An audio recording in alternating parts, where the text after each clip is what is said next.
सकल मराठा समाजाच्या वतीने कावलगाव सर्कल येथे दिनांक 26 ते 28 पर्यंत साखळी उपोषण व नेत्यांना प्रवेश व गावबंदीचे फलक लावण्यात आले आहे।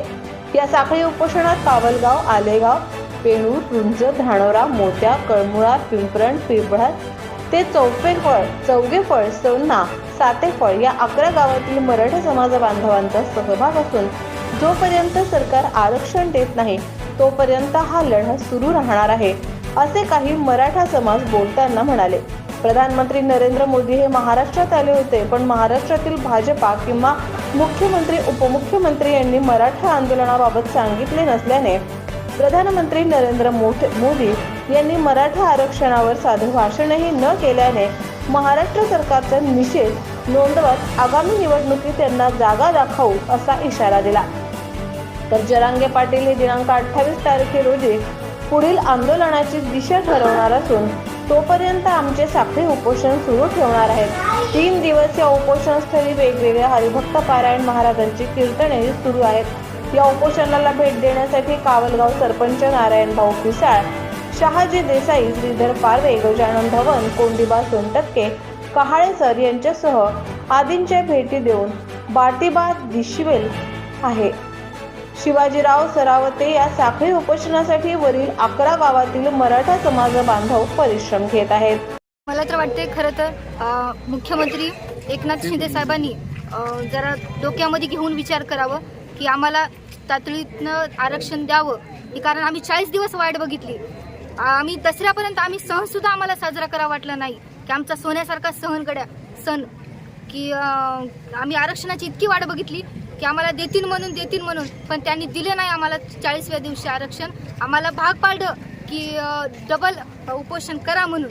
की मला वाटतंय की यांनी हे वाक्य खूप ध्यानात ठेवावं। त्यांना माहिती आहे आपण कोणाची शिष्य आहात, एक धर्मवीर अनंत दिघेंची शिष्य आहात, की त्यांनी हे वाक्य लक्षात ठेवावं की गद्दारांना क्षमा नाही, की आम्हा मराठ्यांना भाग पाडू नका की तुम्हाला गद्दार करायला, म्हणून की आम्ही शांतच आहोत। इतके दिवस झाला आम्ही 58 मोर्चे शांतपणेच केलेत। आता आम्हाला संतापू नका की आम्ही इतके दिवस 40 दिवस शांत बसलोत। आता आमचे मनोज जरांगे पाटील पुन्हा एकदा अमर उपोषणाला बसलेत। त्यांच्या जीवाला काही धक्का झाला तर तुम्हाला आम्ही क्षमा करणार नाही। तुम्हाला गद्दार म्हणूनच आम्ही पुढे चलून आमची पिढी गद्दार म्हणूनच तुम्हाला समजते। पुढची भूमिका काय असेल? पुढची भूमिका आता तुम्ही जर आम्हाला नाही दिलं तर की बघू बापा की कसं करायचं आणि काय करायचे, तुमची लायकी कुठे दाखवायची आणि काय दाखवायची आम्ही ठरवून देऊ। की मला वाटतं की आम्हाला लवकरात लवकर आरक्षण द्यावं, कारण जी पुढे येणारी दिवाळी आहे 15-20 दिवसावर, की आम्हाला दिवाळी सुखानं करू द्या। आज आमचे काही भाऊ असतील मराठा बांधव सगळे आज उपोषणाला रस्त्यावर बसलेत, की त्यांना पण वाटतं की आपण आपल्या लेकरा बाळांसोबत सुखानं दिवाळी करावं। की मनोज जरांगे पाटील असतील, सगळे असतील की सुखानं आम्हाला दिवाळी करू द्या, एवढंच मी मागणं करते। आणि आमच्या पदरात काहीतरी पडावं अशी मी मागणी करते आणि सांगते की बापा आम्हाला आमचा अंत पाहू नका आमच्या मराठ्याचा। की काही जण बोलायलेत की असंच बोलायलेत तसंच बोलायलेत की तुम्हाला काही करायचं नाही, आम्ही आरक्षण सरकारला मागतो, तुम्हाला मागत नाही। की आमचा आणि सरकारचा प्रश्न आहे, तुम्हाला मध्ये येण्याचं कारण नाही, मी एवढंच सांगते। आम्ही 25 तारखेपासून माननीय जरांगे पाटील यांच्या आदेशानुसार सर्कलवरती सकल मराठ्यांचं साखळी उपोषणाचं आयोजन त्यांनी केलेलं आहे। त्यांच्या स्मरणार्थ म्हणून आम्ही कावलगाव सर्कलमधील 11 गावांचे सर्कल आहे, या गावाच्या प्रत्येक गावामधून दररोज 3-3 गावांची आम्ही निवड केलेली आहे। त्याप्रमाणे 3-3 गावांनी प्रत्येक दिवशी येऊन यायचं आणि आपलं साखळी उपोषण पार पाडायचं असं आम्ही ठरवलेलं आहे।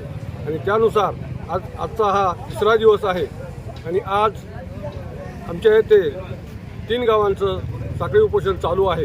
मागणी काय तुमची? मागणी आमची अशी आहे की आम्हाला ओबीसीमध्ये समावेश करून घेऊन आम्हाला कुणबी मराठा हे प्रमाणपत्र देऊन आम्हाला ओबीसीमध्ये समावेश करण्यात यावं, ही आमची प्रमुख मागणी आहे। मागणी तर मान्य केली नाही सरकारने, की काय करणार? सरकारने आमची मागणी मान्य केली नाही। आम्ही सरकारला अल्टिमेट दिलेलं होतं किंवा त्यांना मुदत दिलेली होती, 30 दिवसाची सरकारने मुदत मागितली होती, परंतु आम्ही त्यांना 40 दिवसाची माननीय जरांगे पाटलांनी 40 दिवसाची मुदत दिली होती, तरी त्यांनी ती मान्य केली नाही। म्हणून हे पुन्हा आणखी साखळी उपोषणाला सुरुवात करण्यात आलेली आहे। मग आता काय? यानंतर जे जरांगे पाटील आम्हाला आदेश देतील 28 तारखेला त्यांचा आम्हाला आदेश मिळणार आहे आणि त्यांनी जो कोणता आदेश देतील त्या आदेशाचं पालन करणं आमचं सर्व सकल मराठ्यांचं काम आहे आणि आम्ही ते पालन करतो. आपले सदा खरं पाहिलं तर सदावर्त्यांना याच्यामध्ये हस्तक्षेप करण्याचा अधिकार कुठलाही नाही असं आमचं सकल मराठ्यांचं मत आहे. परंतु यांना कुठलं तरी राजकीय हात असावा, यांच्या पाठीमागे काहीतरी षडयंत्र असावं म्हणून त्यांना एक पिल्लू म्हणून सोडलेलं आहे आणि त्यांनी वेळोवेळी सतत अशा प्रकारच्या गोष्टी करून हे वातावरण चिघळण्याचा प्रयत्न करत आहेत. म्हणून त्यांना आमची एक सकल मराठ्यातर्फे एक विनंती आहे की आपण असं वातावरण चिघळण्याचा प्रयत्न करू नये, वातावरण शांत करण्याचा प्रयत्न करावा. कारण मराठा समाज हा शांत आहे, जेवढा पाहिला तेवढा शांत आहे आणि जेव्हा एका दिवस त्यांच्या शेपटीवरती पाय देण्याचा प्रयत्न कोणी जरी केला तर त्याला डसल्याशिवाय सोडत नाही. म्हणून जरांगे पाटलाचे सुद्धा असं म्हणणं आहे की बाबा आपण शांततेच्या मार्गाने सर्व काही पार पाडायचं. परंतु विदुष्ट बुद्धीचे काही लोक असतात, जसे की सदावर्ते आहेत, यांच्यासारखे माणसं जर याच्यामध्ये शिरले तर याला वातावरण वेगळं लागेल. याची जबाबदारी ही सरकारवरती आणि सदावर्तेवरती राहील. सरकारला एवढंच आम्ही आवाहन करू शकतो की आम्ही जी मागणी करतोय आम्ही काय कुणाचं हिसकावून घेण्याचा प्रयत्न करत नाही आहे. आम्ही आमच्या स्वतःच्या गरजेसाठी जे की आतापर्यंत ते म्हणतात की तुम्ही फार मोठे माणसं आहात किंवा श्रीमंत आहात, परंतु जी परिस्थिती त्यावेळेस होती, जे डॉक्टर बाबासाहेब आंबेडकरांनी आपल्याला जेव्हा राज्यघटना लिहिली त्यावेळेससुद्धा डॉक्टर बाबासाहेब आंबेडकरांनी असं सांगितलेलं होतं की मराठ्यांना सुद्धा आरक्षण पाहिजे, तुम्ही घ्या. परंतु आमच्याच बांधवांनी, आमच्याच वडील पार्जित लोकांनी असे सांगितलं की बाबा आम्ही सध्या तरी आम्हाला गरज त्याची नाही आहे. कारण तेव्हाची परिस्थिती आणि आताची परिस्थिती याच्यातील आसमानचा फरक झालेला आहे. ज्यावेळेस आमच्या पूर्वजाकडे 100-200 एकर जमीन होत्या, परंतु आज घडीला जर पाहिलं तर आमच्या गुंठ्यावरती आम्ही आलेलो आहोत. म्हणून आमची जी पुढील पिढी जी आहे ही भिकेला लागल्याशिवाय राहणार नाही. म्हणून याचा सर्व काही विचार करून आम्ही आर्थिकदृष्ट्या आता मागासले झालेलो आहोत. म्हणून आम्हाला आरक्षण देण्यात यावं ही आमची सरकारकडे मागणी आहे.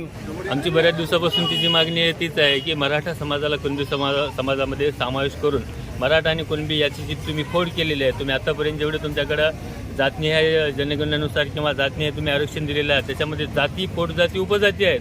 मग आमचेच एक जात, पोटजात, उपजात असणार नाही का? मराठा, कुणबी या ज्या काही आहेत तर त्या आहेत. मग त्याचा सगळ्यांचा सरसकट ओबीसीमध्ये समावेश अगोदर केला गेला नाही, पण यानंतर तरी करायला गेला पाहिजे. तर आता आम्ही मागणी करतोय, मागणी केल्यानंतर तुम्ही करायला पाहिजेत अशी आम्ही सरकारकडे मागणी केलेली आहे. नारायण राणे मान्य आहे का? नारायण राणे जे बोलतात ते, कारण तो एक कोकणी माणूस आहे, त्यांच्याकडे तिकडं तो स्वतःला काय 96, 98, 97 कोणता 105 वाला जरी मराठाचा नंबर लावत असला तर त्याच्याशी आम्ही काही तेवढं बांधील ठेवलेलो नाही. कारण आम्ही फक्त मराठवाड्यातल्या याचे 7-9 जिल्हे आहेत त्याच्यासाठी आम्ही काम करतो आहेत आणि त्यांना त्या बाबतीनं सपोर्ट करतो आहेत. आणि उठसूट कोणीही काही म्हणायचं, आम्हाला काय म्हणायचं, सरकारमध्ये असणाऱ्या माणसांनी कमीत कमी ज्यांनी राजकारण केले त्यांनी तरी या गोष्टीचा विचार करायला हवा की आपल्याला कोणीतरी मागते तर त्याची दानत आपल्याकडे द्यायची जर दानत नसेल ना तर असं भुकलं नाही पाहिजे. आणि अन्य जे बोलता येत ना या दृष्टिकोनातून समाजामध्ये ढवळाढवळ आणि मुद्दाम होऊन, कारण उचकवला जाणारा एकच मराठा समाज त्यांना दिसतो, पण आता आम्ही त्या दृष्टीचे नाही राहिलो. आम्ही पण विचार केलेला आहे की आम्हाला जर तुम्ही असं पेटवून देऊन जर उठवत असाल तर आम्ही याचा कुठेही म्हणजे त्या गोष्टीनं त्यांच्या दृष्टीचं म्हणजे आमच्या लेखी काहीच नाही. ते जे बोलतात ना, एक साधं जे सामान्य माणूस जे सहज बोलतंय ना, एवढंच आम्ही त्याच्यावर ठेवतो भाष्य त्या गोष्टीवर.